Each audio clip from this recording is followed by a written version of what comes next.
नमस्कार दोस्तों, स्वागत है आप सभी लोगों का एक बार फिर से हमारे YouTube चैनल मन की चाहत पर। रावण के अनुसार तंत्र से जड़ी बूटी से पेड़ पौधे की कुछ क्रियाओं को करके आज भी कुछ भी किया जा सकता है।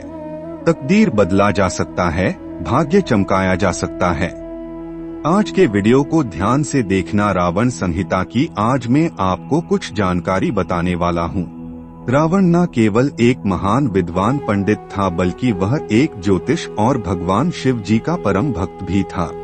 रावण अपने 10 शीशों के कारण आज भी जाना जाता है दोस्तों, जिसके कारण उसका नाम दशानन पड़ा है।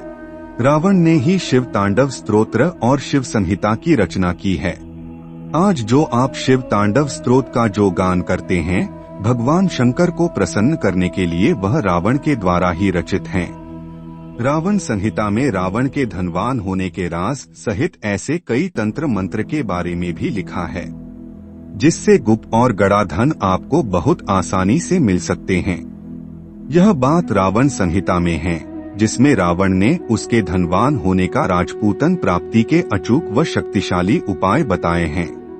असुर के सम्राट होने के बावजूद भी रावण के एक महाज्ञानी पंडित, शास्त्रों में पारंगत था। दुनिया में ऐसा कोई भी व्यक्ति नहीं जो कि रावण को ज्ञान में परास्त कर दे। माना जाता है कि जो जितने भी सौर मंडल की संपूर्ण ग्रह है, यह रावण के इशारों पर चलते थे। कोई भी ग्रह रावण के विरुद्ध कार्य नहीं कर सकता था। तो आप समझ सकते हैं कि रावण कितना बड़ा ज्ञानी था, कितना शक्तिशाली था। यहाँ तक कि मेघनाद के जन्म के पूर्व जब वह अपनी माता मंदोदरी के गर्भ में था, तब रावण ने उसे अमर बनाने के लिए सभी नक्षत्रों को एक स्थिति में ला दिया था। तो इस दौरान सभी ग्रहों ने रावण के निर्देश अनुसार ही कार्य किया, लेकिन केवल शनि ने अपना स्थान परिवर्तन कर दिया, जिसके चलते मेघनाद को अमर बनाने का जो सपना था रावण का, वह पूरा नहीं हो सका। और इसी कारण मेघनाद यशस्वी पराक्रमी योद्धा होने के बावजूद भी अमर नहीं हो सका।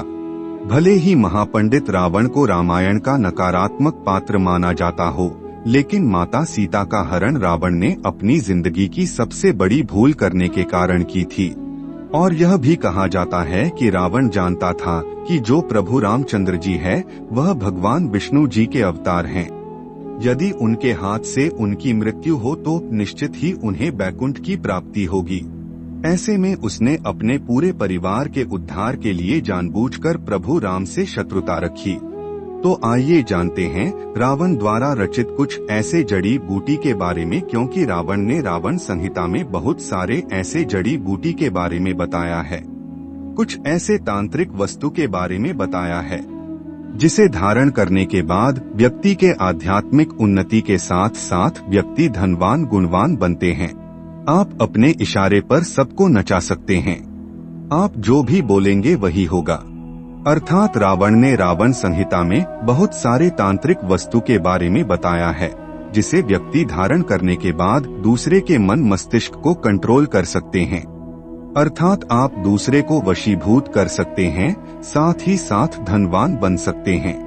यह जो जड़ है, इसे धारण करने के बाद व्यक्ति के जीवन में ऐसा धन संपदा आना शुरू हो जाते हैं, जिसकी आप कल्पना भी नहीं कर सकते। सबसे पहले तो इस वीडियो में आपको कुछ साधारण उपाय बताऊंगा, फिर मैं आप लोगों को पहने जाने वाले जड़ के बारे में बताऊंगा। अगर आप हर काम में लाभ पाना चाहते हैं, तो रावण संहिता के अनुसार किसी भी काम में सफलता न मिले तो दूर्वा घास का आप उपाय कर सकते हैं। सफेद दूर्वा आपको लेना है और उसमें कपिला गाय यानी कि सफेद गाय के दूध के साथ आपको उसे पीस लेना है। इसके बाद इसका तिलक आपको लगाना है। कहीं भी आपको जाना है तो देखना आपको उस कार्य में सफलता बिल्कुल ही मिलती है। यह वशीकरण का काम करता है। दोस्तों, अगर आपको व्यापार में नुकसान हो रही है या फिर आपको धंधाने की कमी हो, तो कुबेर मंत्र का जाप जरूर करना चाहिए। जातक को सच्चे मन और पूरी श्रद्धा के साथ में कुबेर मंत्र का जाप करना चाहिए। यह मंत्र का को कम से कम 108 बार जाप जरूर करना चाहिए। ओम यक्षाय कुबेराय वैश्रवणाय धन धान्य आदित्य धन धान्य समृद्धि में देहि दापय स्वाहा। अगर आप होली दीपावली में जितना ज्यादा जाप करते हैं उतना ज्यादा आपको इसका पॉजिटिव रिजल्ट मिलता है। आपके घर में 3 महीने के भीतर में इतना ज्यादा धन संपदा आ जाती है जिसकी आप कल्पना नहीं कर सकते। रावण संहिता के अनुसार इस मंत्र को 3 माह तक प्रतिदिन 108 बार जाप किया जाए तो बिल्कुल ही ऐसे व्यक्ति के घर में कुबेर जी महाराज माता लक्ष्मी दौड़ी चली आती है। लेकिन यह मंत्र जाप करते हैं तो आपको अपने हाथ में या पूजा स्थान पर एक कौड़ी रख कर के ही पूजा करना चाहिए, मंत्र जपना चाहिए। जब 3 माह पूरे हो जाए तो जो कौड़ी है उसे उठाकर जहां पर आप पैसा रखते हैं वहां पर रख देना चाहिए। मान्यता है कि ऐसा करने से जीवन में कभी भी धन की कमी नहीं होती है। मैं नहीं बोल रहा हूं बल्कि रावण संहिता में लिखित है। चलिए अब जानते हैं कि रावण संहिता के अनुसार कौन सी जड़ को धारण करने के बाद हम अपनी तकदीर को बदल सकते हैं, अपने बुरे समय को समाप्त कर सकते हैं, अपने भाग्य को चमका सकते हैं। पहला है काला धतूरा। रावण संहिता के अनुसार रावण बहुत बड़ा तांत्रिक था। जितने भी समाज में व्यक्ति की अनहोनी होती है, दुर्घटना होती है, मान सम्मान की हानि होती है, जीवन में तरक्की नहीं मिलती, व्यक्ति बहुत ही परेशान हो जाता है। यह सब किसके कारण होता है? शनि के कारण ऐसा माना जाता है, जो काला धतूरा है। इसके जड़ में भैरव बाबा का वास होता है, महाकाल का वास माना जाता था और साथ ही साथ भगवान शनिदेव का वास माना जाता है। जो व्यक्ति धनवान बनना चाहते हैं, मान सम्मान प्रतिष्ठा प्राप्त करना चाहते हैं, राजनीतिक क्षेत्र से जुड़े हैं और चाहते हैं कि सभी लोग उनके बात माने, ऐसे व्यक्ति को काला धतूरा की जड़ जरूर धारण करना चाहिए। कैसे धारण करना चाहिए, कब धारण करना चाहिए, कौन से दिन धारण करना चाहिए, सारी जानकारी आपको वीडियो में मिलेगी।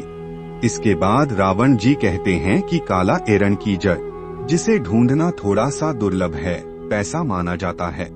जो एरण है वह माता पार्वती का ही स्वरूप कहे गए हैं। जो भी व्यक्ति काला के रंग धारण करते हैं तो ऐसे व्यक्ति को माता आदि शक्ति की कृपा प्राप्त होती है। ऐसे व्यक्ति के शरीर में सम्मोहन की सिद्धियां बढ़ जाती है। डरपोक व्यक्ति भी अगर काला केरन की जड़ धारण करें तो ऐसे व्यक्ति साहसी बन जाते हैं। ऐसे व्यक्ति पर मां लक्ष्मी की कृपा होने लग जाती है, क्योंकि यह इसका स्वाभाविक गुण है। जहां पर शक्ति वहां पर लक्ष्मी स्वतः खींची चली आती है। इसके बाद आता है काला हल्दी। मार्केट में सबसे ज्यादा बिकने वाला तांत्रिक चीजों में काला हल्दी की गणना आती है। काला हल्दी को साक्षात माता काली का स्वरूप कहा गया है, जो काला हल्दी होता है। अगर आपको ओरिजिनल काला हल्दी मिल जाए तो ऐसा माना जाता है चलते ट्रेन को भी व्यक्ति रोक सकता है। काला हल्दी मिल जाए तो बंद ताले को खोल सकते हैं। तो इसके द्वारा और भी अनेक प्रकार के तांत्रिक क्रिया किए जाते हैं, जैसे कि हमारे धर्म तथा तांत्रिक ग्रंथों में लिखे हैं। जैसे कि काला हल्दी से व्यक्ति नोटों की बारिश कर देते हैं। अब ऐसा होता है कि नहीं होता, ये तो हमें मालूम नहीं, लेकिन किताबों में यह जानकारी आपको पढ़ने को मिल जाती है। हम आप सभी दर्शकों को बताना चाहेंगे कि रावण संहिता के अनुसार काला हल्दी अगर कोई भी व्यक्ति धारण करते हैं तो ऐसे व्यक्ति से काली शक्तियां हमेशा दूर भागती है। ऐसे व्यक्ति की साक्षात माता काली रक्षा करती है। पुत्र की भांति ऐसे व्यक्ति की माता काली साक्षात रखे हुए उस व्यक्ति की आध्यात्मिक उन्नति होता है। ऐसे व्यक्ति के जीवन में अगर किसी भी वस्तु का अभाव होता है तो वह सारे वस्तुवतः ही प्राप्त होना शुरू हो जाते हैं। यदि ग्रह नक्षत्र की बाधा से आप पीड़ित हैं, कोई भी ग्रहण आपको बहुत परेशान करते हैं, तो काला हल्दी की जड़ आप जरूर धारण करें। इसके बाद आता है काला कपास। जो काला कपास है आपको बहुत आसानी से मिल जाते हैं। ऐसा माना जाता है काला कपास के पेड़ के नीचे से अगर आसमान को देखा जाए तो देवी देवता के विमान नजर आते हैं। यहाँ तक कि काला कपास के नीचे से देवी देवताओं को देखने पर देवी देवता भी जो अपने लोक में हैं, वह भी दिखने लगता है। ऐसा हमारे कई तांत्रिक किताबों में देखने को मिलता है, लेकिन इसे रवि पुष्य नक्षत्र में देखना होता है। काला कपाल धारण करने के बाद क्या बेनिफिट मिलता है? इससे आपको देवी लक्ष्मी सिद्ध होती है, देवी सरस्वती सिद्ध होती है और आदिशक्ति जिसे हम मां पार्वती बोलते हैं, तीनों महाशक्ति सिद्ध होती है। इनके जड़ में तीनों का वास माना जाता है। यह बहुत ही प्रबल कहे गए हैं। तो चलिए जानते हैं कि इन जड़ों को किस प्रकार धारण करना होता है। तो कोई भी शुभ मुहूर्त एक दिन पहले यह जो हमने अभी जितने भी जड़ बताए हैं, यह सब पेड़ पौधे को आपको निमंत्रण देकर के आना होता है। एक दिन पहले शुभ मुहूर्त है, जैसे दीपावली है, होली है या कोई त्योहार आ रहा है, तो शुभ मुहूर्त में एक दिन पहले आपको इनको निमंत्रण देकर के आना होता है। इसके लिए आपको पीले चावल रखना है, आपके पास 5 अगरबत्ती रख लेना है और एक आपको नारियल रख लेना है। इसके बाद आपको अगरबत्ती जलाना है वहाँ पर, इसके बाद नारियल वहाँ पर आपको भेंट कर देना है। जो भी पेड़ पौधे की जड़ लाना चाहते हैं, जैसे कि आप काले धतूरे की जड़ लाना चाहते हैं, तो वहाँ पर नारियल आपको भेंट करना है, अक्षत आपको चढ़ा देना है और आपको प्रार्थना करना है कि हे वृक्षराज, में आपकी जड़ का प्रयोग करने जा रहा हूँ। इस कार्य के लिए कार्य में बोल देना है धन प्राप्ति, शनि के जो कुदृष्टि, उनके बचाव करने के लिए, अपने आत्म कल्याण करने के लिए इस प्रकार से प्रार्थना करें। इसके बाद आप उन्हें बोलना कि कल मैं प्रातः काल सूर्योदय से पहले आपको ले जाने आऊंगा, कृपया आप मुझे अनुमति दें। इस प्रकार से प्रार्थना कर लेना है और आपको फिर सुबह प्रातः काल स्नान करके जाना है और इसे आपको खनन करके ले आना है। लेकिन ध्यान रहे, आपको खुद आलिया फिर लोहे की वस्तु है, उससे आपको खनन नहीं करना है। लाने के बाद आपको इसे सर्वप्रथम गंगाजल से दूध से स्नान करा देना है। कुमकुम, रोली, अक्षत जैसे देवी देवता को पूजा करते हैं, उसी प्रकार से इसकी पूजा करनी है। उसके बाद इसे चांदी के ताबीज में डाल कर के पहनना है। मैं चांदी की ताबीज क्यों बोल रहा हूँ? क्योंकि चांदी के ताबीज जो होता है वह शीतल होता है, यह आपको नकारात्मक प्रभाव से बचाता है। तो आपको चांदी के ताबीज में इसे डालना है और पहनने का जो दिन होता है बुधवार और शनिवार, यह 2 दिन हमारे धर्म शास्त्रों में कह गए हैं। तो बुधवार और शनिवार के दिन आप इसे धारण कर सकते हैं। धन्यवाद।